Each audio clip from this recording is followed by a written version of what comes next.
What is pain? Where does it come from? I'm going to focus on primarily back pain, as that is what we mostly see in the clinic, but the same can be said of neck pain, headaches, shoulder pain, knee pain, you name it. Pain is basically how your brain is perceiving a problem in some part of your body. Your brain receives about 1 trillion bits of information every second, but only about 30, 40, maybe even 50 of those bits of information ever reach your consciousness. So for you to have a problem, then it must mean that your body's thinking that it's pretty important and you better pay attention. And so the brain signals that to you with pain. There are no actual pain, as it were, fibres in your body, but there are certainly lots of fibres that can then be interpreted as pain in the brain. So where does it come from? Well, if you have an accident or an injury, cells break, they release chemicals that cause inflammation, and that is signalled as pain. However, a lot of people have an injury, but then they don't get better, they're still in pain. A lot of people, for instance, have arthritis in the spine, and they have pain, but they had the pain before there was arthritis, and also a lot of people have had the arthritis for many years before they have the pain. So is the joint and tissue problem actually causing the pain, or is it something else? And really it is very complex and complicated. Some pain is caused purely because there's a lack of movement in the area. And so as you get the area moving, such as joint mobilizations, chiropractic, physiotherapy, osteopathy, you feel better. Sometimes the pain is actually in the muscle and the muscle tissue, and as you massage that, you feel better, or as you stretch it, you feel better. Sometimes the pain is because it's weak, and so it needs to be stretched and strengthened, and stimulated, and sometimes it's because it's too tight, so it needs to be stretched and relaxed. Sometimes the pain can be in the muscles because the muscles can't heal because you're not getting the right nutrients in your body. So you've got to get the right nutrients in. A lot of people, especially with back problems, tend to have very widespread pain. They may come in with pain in their lower back, but when you actually feel the shoulders, or you feel the hips, or you feel the legs or the thighs, or the muscles around the hand and the forearm, there's all kinds of painful tender parts. And also, even in people with back pain, you can feel a lot of people have a lot of pain and tension around the neck. And that's because there's widespread inflammation in the body, and this can come from a number of causes. The two most common are gut problems and toxic problems.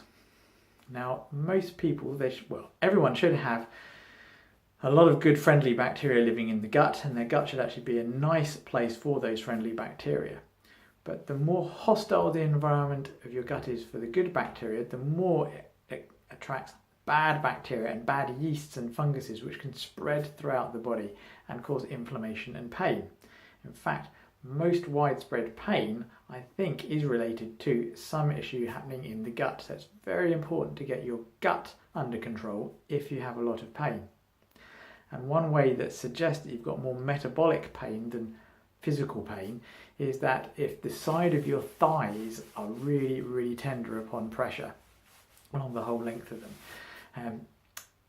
So if you are having a lot of widespread pain, you're getting a lot of massage, and you're not getting better, and no one's looked at the gut, get the gut checked. Toxins. Now, toxins interfere with how well your mitochondria work. Your mitochondria are the powerhouses of your cells. They're the things that give you energy. And your brain has a lot of mitochondria as well, and your stomach has a lot of mitochondria. And when toxins get into your body, and we're eating them and we're breathing them, and it's so widespread, there are now at least 700 man-made chemicals inside every man, woman and child.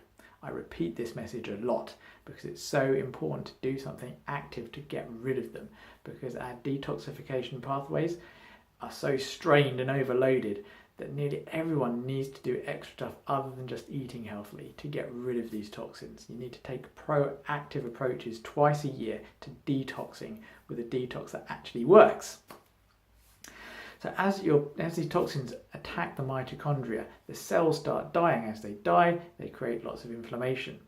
Now, if the mitochondria are really affected around your stomach, this can actually lead to a low stomach acidity, and it's actually stomach acidity that stops the top of your esophagus, or the bottom of your esophagus, from actually contracting, or the sphincters around there. So it's actually low acid that causes most acid reflux, for instance.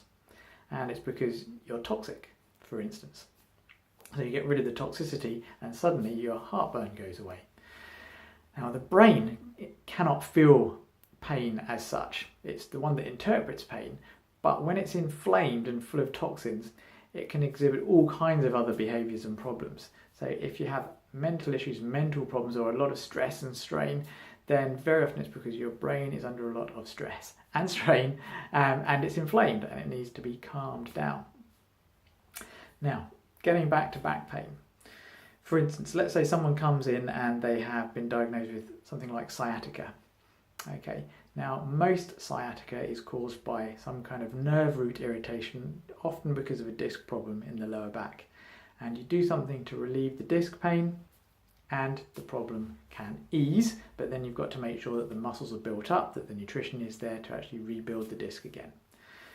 I had a patient very recently, and he had what seemed like sciatica. It had been diagnosed by the doctor. I agreed when I actually went through the physical diagnosis, but there are a few things that said that there were other interferences in other parts of the spine or the body as well.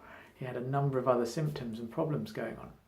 And as I was doing the normal work for relieving disc pain and sciatica, it didn't really do anything, didn't help at all. It wasn't relaxing him, it wasn't feeling any easier. But when I did a few other little tests, it actually seemed to be that there was less damage probably to the disc than it would seem from the amount of pain he was in. And so after spending 10-15 minutes trying to do something to relax the area, I actually went in and really moved a joint at the base of his spine called the sacrum. And there was a big pop, and the instant look in his face, he instantly just he just knew it was better, and he started moving his leg and looking amazed, and got up and stood around, and the pain was gone. Before we did that, he was unable to stand for more than about 60 to 120 seconds without having to sit down because he was in so much pain. So pain, it can be very easy to fix, it can be very complicated. It can look like one thing but be another.